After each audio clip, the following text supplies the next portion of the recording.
Hello, everyone. I'm Father Alexander Har, rector Rector of St. of John the Divine Episcopal Church in Sun City Center. Almost forgot. Sorry. yeah, no, I was right there for you. And I am Alex's friend Dave, and I happen to be rector of All Angels by the Sea, Longboat Key. Don't tell anybody; it's the most amazing place. I don't deserve to be here, but here we are. Even though I hit two bridges this morning, we're recording at least 20 minutes later than normal, but that's all right. That's what happens when you live on an island, and you are listening to a bridge between. Yes, you are, where we are bridging our knowledge of the scriptures. We are bridging our physical distance, which we'll get to in a moment because we're going to We bridge will. that very soon. And also just bridging all manner of things. And today we are asking a very important question, Dave. What's that question? Does God reward right behavior or right conduct? I don't think it's a statement. I don't think it's a question. And that's where things are going to get fun today, I Yes, think. they are. Yes, So, they are. uh, are you somebody who would name your pet after an Old Testament prophet? You know, I haven't named a pet Ezekiel just yet. Okay. How about Zephaniah? I could see Zephaniah, call him Z, I you know, think it's a great name. you know, Amos is a good name for a like a Amos. That's bloodhound type dog, ac- right? Yeah. actually shout out. There is a dog in our congregation named Amos. Nice. That's excellent. Does he walk around with the thing that tells you what's straight up and down, whatever that's called? Plumline? The Yeah, thank you. No, actually, he's blind. Oh, wow. So As do with is that, as do with is that just what you will. right. Yeah, that's interesting. So today, we're going to be talking about the prophet Habakkuk. Mm-hmm. And if you're wondering how to pronounce Habakkuk, I remember it by saying I have to cook. So that's how I come up with Habakkuk. Yep. There you go. Yeah, it's a double K in English, which makes it kind of exciting. One of the lesser known prophets, but still, it's a fun one. So for the lectionary reading that's coming up for this Sunday in the Old Testament, we have a choice of Lamentations, which is rough, and we also, or you could go the Habakkuk route. And I'm suggesting get in the kitchen and have a cook. Just roll. Keep rolling. Okay, all I mean, right. the pun I thought was you were going to say something. the pun Uh, game is not strong, but just keep going. it's going to get stronger. Don't worry. We start slow, and Yep. then we get real punny. So, the oracle that the prophet Habakkuk saw is how we begin with this reading. Do you want me to read the whole thing? Do you want to read it? Just read what you think is necessary for what we're going to be talking about, because we're also going to be talking about the gospel reading. We are. Okay. So, because I really want to talk about the beginning part. And Yeah. the reason why I bring this up, and for those who don't have your Bibles in front of you, I'll just read the first part and then I'll read the second part. And then eventually we'll get to the gospel. So, this is Habakkuk 1, verses 1 through 4. The oracle that the prophet Habakkuk saw. O Lord, how long shall I cry for help, and you will not listen? Or cry to you, violence, and you will not save? Why do you make me see wrongdoing and look for trouble? Destruction and violence are before me. Strife and contention arise. So the law becomes slack and justice never prevails. The wicked surround the righteous. Therefore judgment comes forth perverted. Mm. Mm-hmm. That is something else. If anything, the Bible will tell you the way it is, right? Oh, yes. Well, Yeah. yeah. Have you ever had a prayer where you prayed to God like that? Of saying, God, how long? And you're not listening. I have. There are times when I've said, so how long are we going to play this out? Like, are you showing up or not? Yeah. And sometimes it's because I see something in the world that is just absolutely corrupted, or someone is trying to hurt me, or when I see somebody suffering, and I ask, like, Lord, how long will you allow this person to suffer? Which is an evolution of a previous prayer where, before I kind of had a deeper understanding of God, I would say, how long, Lord, will you make this person suffer? And God does not cause people to suffer, in Mhm. that way. It then became, Lord, how long will you allow this person to suffer? Yeah, exactly. God has time on his side. So uh, patience for God is no big thing. Yeah.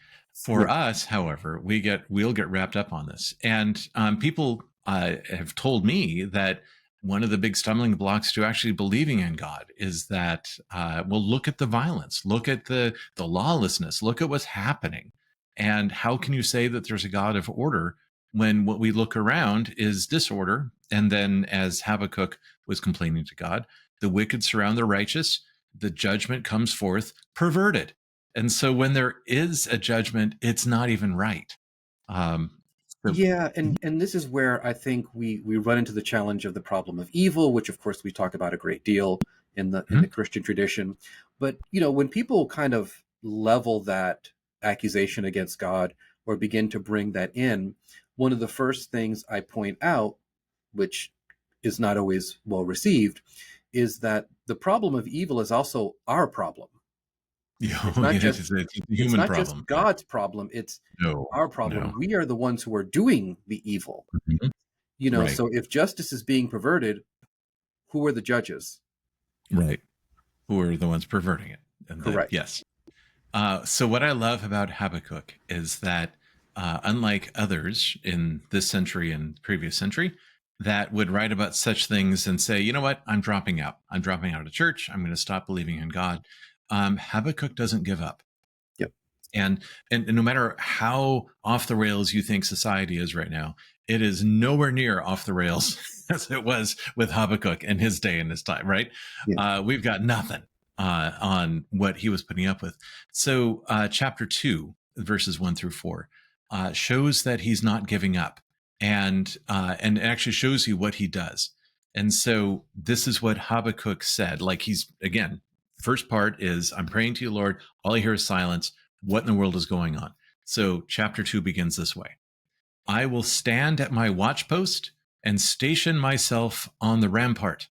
I will keep watch to see what he, God, will say to me and what he will answer concerning my complaint. Then the Lord answered me and said, write the vision, make it plain on tablets so that a runner may read it. For there is still a vision for the appointed time. It speaks of the end and does not lie.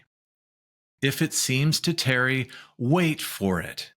It will surely come, it will not delay. Look at the proud. Their spirit is not right in them, but the righteous live by their faith. Thus ends the reading. Hmm. Yeah, he doesn't give up. I'm going to stand. I'm going to watch. Right. I'm going to see what God is going to do. And then the Lord answered me. Love it. And then sometimes when God answers, God makes it very clear. You're about to say something, Alex. Well, what I was going to say was, in our Bible study that we had in between the services, yesterday, there was this question about, are we living in the worst time in history? Hmm. And I said, my hot take is no. Right. Not even I close. I don't think so, because there are some things that are not happening right now to us. I guess looking at it from a centric point of view for us, that Mm-hmm. has been happening in the past. Right. But at the same time, the other side of it was asking, okay, God, what are you going to do about this? And I challenged those listening in the Bible study, what are you going to do about this? Mm-hmm. You bet. It's like, well, Habakkuk is standing at the rampart. He is waiting. He's keeping attention. I Mm-hmm. think too many of us are waiting for somebody else to do something. Mm-hmm. Yes. Um, so write the vision, make it plain on tablets so that a runner may read it. Um, Occasionally I would fix my tie and I would think I would get it right for Sunday morning. And Dad would say, well, somebody going by on a horse wouldn't notice. Uh, that I'm like, okay. And they say, do this and that. And then suddenly it looks right. Yeah. But so somebody walking by on a horse wouldn't notice. So make that plain on tablets so the runner may read it. This is making a simple message that people can understand. And I think the message, which is first, there's a vision, there's a point of time, there's a thing coming, it does not lie, wait for it. Surely to come, it'll not delay, right? The sense of it is coming. And then God directs the vision. Look at the proud. Their spirit is not right in them, but the righteous live by their faith. So, what I am picking up on this Mhm. is that um, God ultimately rewards conduct. God, I was about to get into the punishment side, but let's fix ourselves on the And right conduct. go ahead. So did you want to go further on that, and do you want me to chime in? I'm I'm going to put it out there that Okay. God rewards good conduct. So I'm going to agree in that I think God does in fact reward good conduct. That's Okay. number one. However, I think the challenge that somebody might come back with is to say, well, I did something good, but I didn't get rewarded for it. So does that blow a hole in your argument? Um, There, yes. Let me show you how. yeah. It does not blow a hole in my argument. Doing something good is not the same as good conduct. Okay. So this is what I want to make the distinction of. So what is the difference between doing something good and good conduct?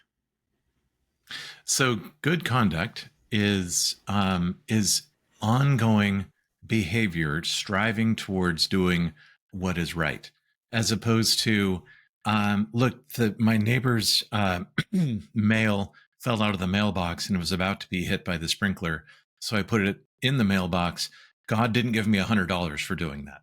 Well, no, it's because that's a good action, but good conduct is how one conducts themselves in their home life, in their family life, in their social life, their work life, all that type of So stuff.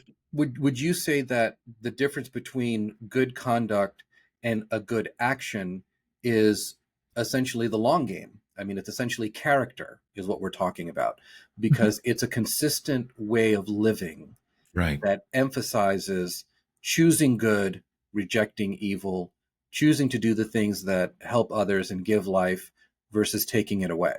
Yes. Yeah. So one of the ways is um, one of the commands is that when you're sitting and offering judgment within a legal context, do not raise the poor over the rich, or do not raise the rich over the poor. Listen to the entire thing. So the idea is have your same conduct with people, no matter what their station in life is. Treat everybody with Okay. dignity and respect. Part of the thing is that, as we've talked about in Greek, that there is an ongoing sense of a verb where we have difficulty in English understanding that. So, good action is a single point that happened. It's one action. Conduct is the closest I think that we can get to a sense of things that move from one point and then keep rolling forward. Well, I think it's the difference between, and we can start to go into the gospel on this. I think it's Yeah. the difference between this idea of if I just do this one thing, if I do this minimal thing, Mhm. then that is what God will see and reward me for that, versus saying, well, wait a minute, I have been paying attention to what God has been saying, Mhm. and I'm demonstrating that each time or each day or each moment by continually doing the things God has prescribed, which demonstrates my conduct. Right. So there was a comedian who said that she picked up rollerblading and went rollerblading for 45 minutes until her legs were all wobbly. And she said, I was hoping that my rollerblading for that time would make up for 20 years of eating nachos and pizza. And no. So conduct versus a good action. Likewise, the good action is, well, I went to church and I said all the right words. Right. Now I can go mistreat everybody that I run into. No, that's No, but that's but not the good thing is conduct. though, but the thing is though, I think we live in a society that because it's about instant gratification, Right. because it is about being able to do that minimal amount, Hmm. that we're seeking the maximum reward. Right. Right. Yeah. So the righteous live by their faith. Live just like in Hebrew, which this was originally written in. It can mean live and live, right? Um, that by one's faith, one is truly living. So by one's good conduct, that what people do with loving God and loving our neighbor is what gives us life. It's not that we do these things and then God sends us $100 check. No, that's not living. That is a transactional. And I think that your idea of somebody says I've done a good action and then God didn't reward me, it's again a transaction, and this isn't. This is about living. It's Right. a way of life. But I think there are many people who have experienced preaching and church as transactional. Tell me Uh, more. well, what I mean is, so for example, the many of the prosperity preachers and many other preachers who will say, if you do this, then God will bless you in this way. Right. The other side of it is also true. Yesterday, I used a picture in my preaching because we have projectors here, and the picture that I put up was from a billboard in Alabama that is a kind of like a landmark that they they will they cannot get this person to get rid of it from their property. And it's a Okay. picture of the devil with a sickle, and it says, "Go to church or the devil will get you." Oh, wow. You know, Okay. and the point that I made in the sermon is that seeks to motivate by fear, whereas Jesus seeks to motivate by longing and love. Hmm. Yeah. But there are people who have bought into this notion of the transaction works both ways. That if I do this good thing, then God will reward me. If I do the Hmm. bad thing, then God is going to immediately punish me. And it's so interesting to me that we have this mentality, which was from Jesus's time. Who Hmm. sinned, this man or his parents, that this guy is born blind? Like, it Right. never ends. And you're so right. I've heard of people say, "I'm worried that God's going to squish me." I'm worried that if I do this, that God is just going to it's just snap me or whatever, lightning bolts or what is Oh yeah. another phrase that we use. God doesn't do that. So again, it's not transactional. It's the conduct, and that Jesus gave us a way, the way of living. I am the way, the truth, and the life. That this is the way to live. Look at the proud; their spirit is not right in them. And so he's like he is in Habakkuk at the very beginning. Is the law becomes slack, justice never prevails, the wicked surround the righteous, come and help us. And he's like, no, no, no. The righteous are living by faith. That's how they live. That's how they But I move think, and have their being, if you will. I think though, because it feels easier than a way of living. We want, like I said, we want the instantaneous Ah, sense of being able to, and we do this in our relationships. sure. It's kind of like when I was a kid and I would try to get on my mom's good side. Look, I took out the trash. Don't you love me Hmm. now? Hmm. That kind of thing. I want to move on to the gospel because there's something in here that I really want to touch on, Okay, and it's only 5 verses. So do you mind if I read it? please do. Okay, this is from Luke 17, 5 through 10. The apostles said to the Lord, "Increase our faith." The Lord replied, "If you had faith the size of a mustard seed, you could say to this mulberry tree, 'Be uprooted and planted in the sea,' and it would obey you. Who among you would say to your slave who has just come in from plowing or tending sheep in the field, 'Come here at once and take your place at the table'? Would you not rather say to him, 'Prepare supper for me, put on your apron and serve me while I eat and drink? Later you may eat and drink'? Do you thank the slave for doing what was commanded? So you also, when you have done all that you are ordered to do, say, 'We are worthless slaves. We have only done what we ought to have done.'" Uh, that rubs a very particular aspect of faith that Okay. that I struggled with when I began reading this text years ago, and it's kind of been evolving within me, which is being good is not a gift to God. It is what we're supposed to do. Hmm. It is not this idea of, well, God, I did this wonderful thing for you. Aren't you so happy with me? Well, of course you're supposed to do good. Don't you love me? Don't you love your neighbor? Like, this is what you're supposed to do. Hmm. you know, it's kind of like when I tell my son, please clean your room, and he just kind of gives me this look. I'm like, no, it's your room. It's trash is not supposed to be on the floor. You know what I mean? Like the banana peel is supposed to go in the trash. Like these are basic things. You know, gas goes in the car. Like basic things.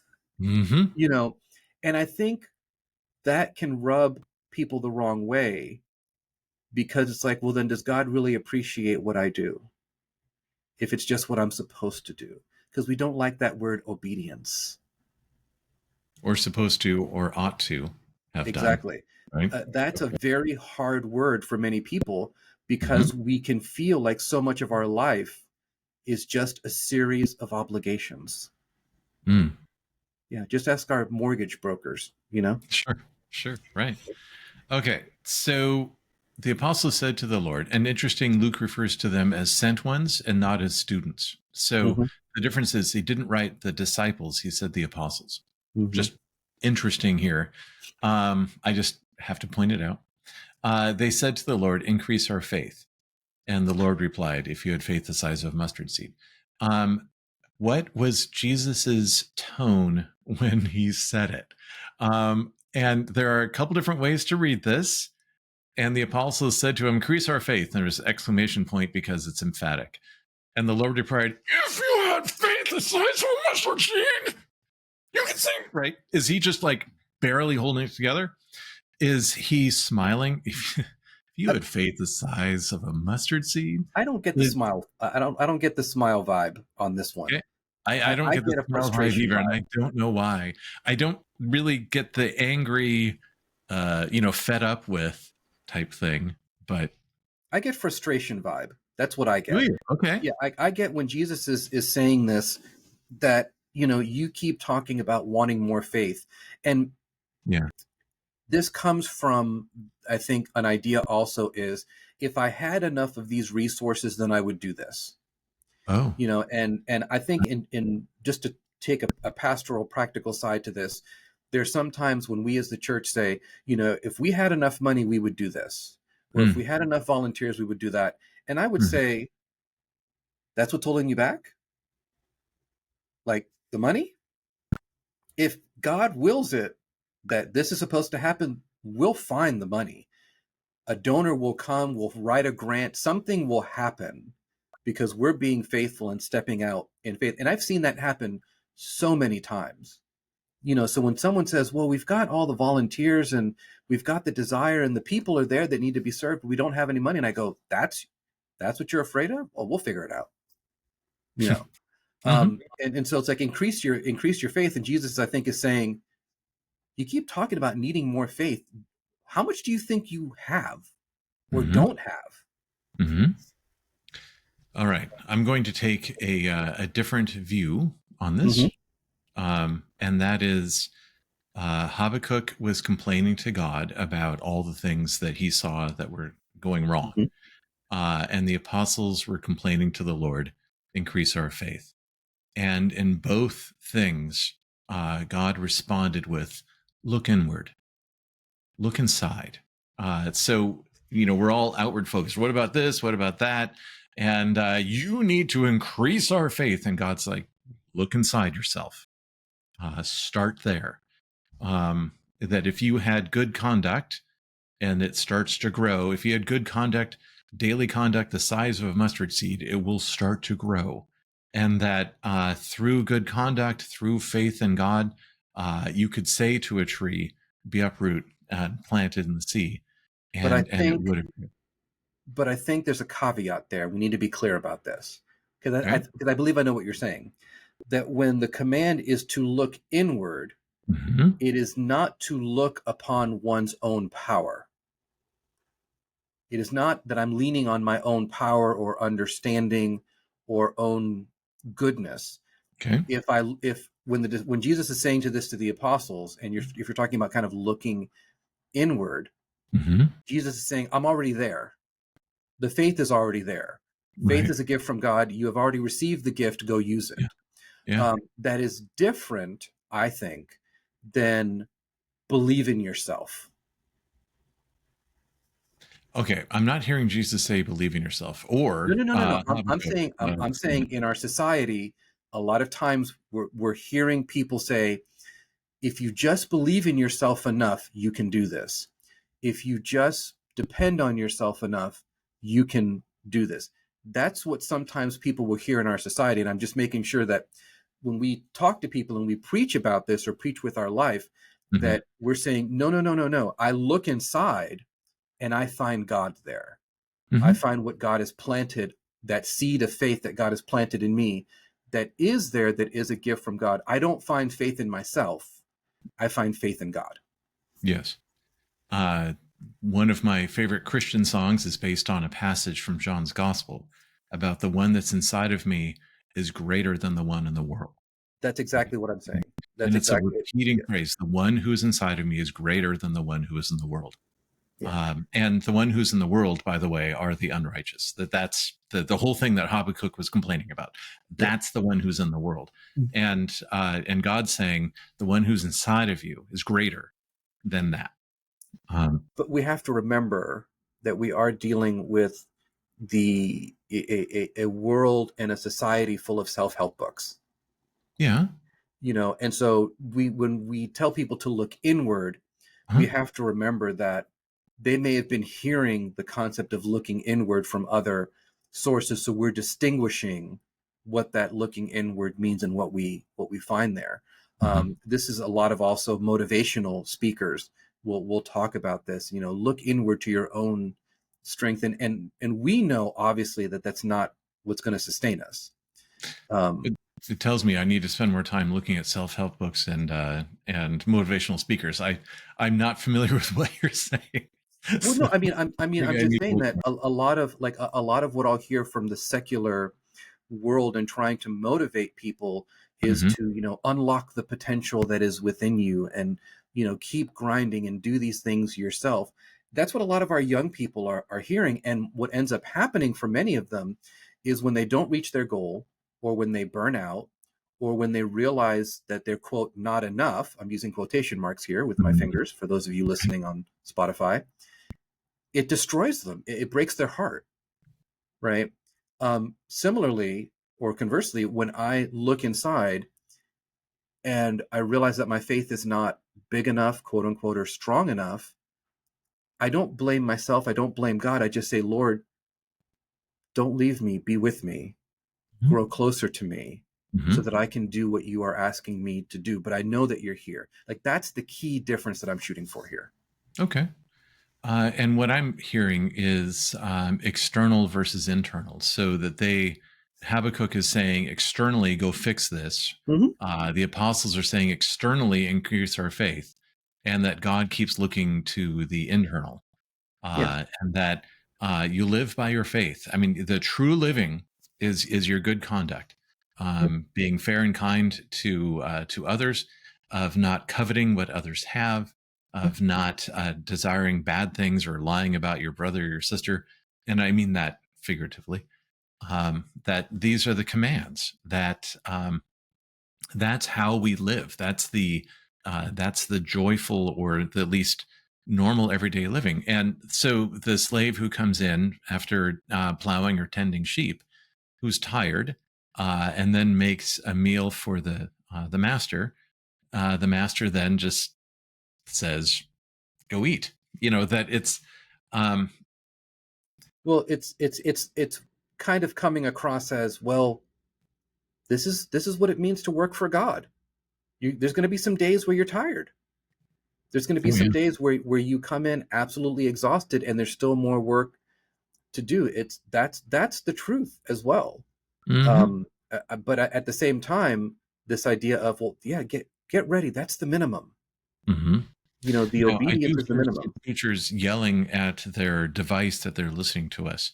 And I think what they're yelling at us is, didn't Jesus say that I will welcome you in, I will wrap the apron around my waist, I will have you sit, and I will serve you. Yes, Jesus did say that. And it's not that we should expect our Lord and Savior to serve us, but he said, I have come here to seek and to serve, so we too come here to seek God and to serve, and Mm-hmm. that we have only done the good conduct, which is what we ought to have done.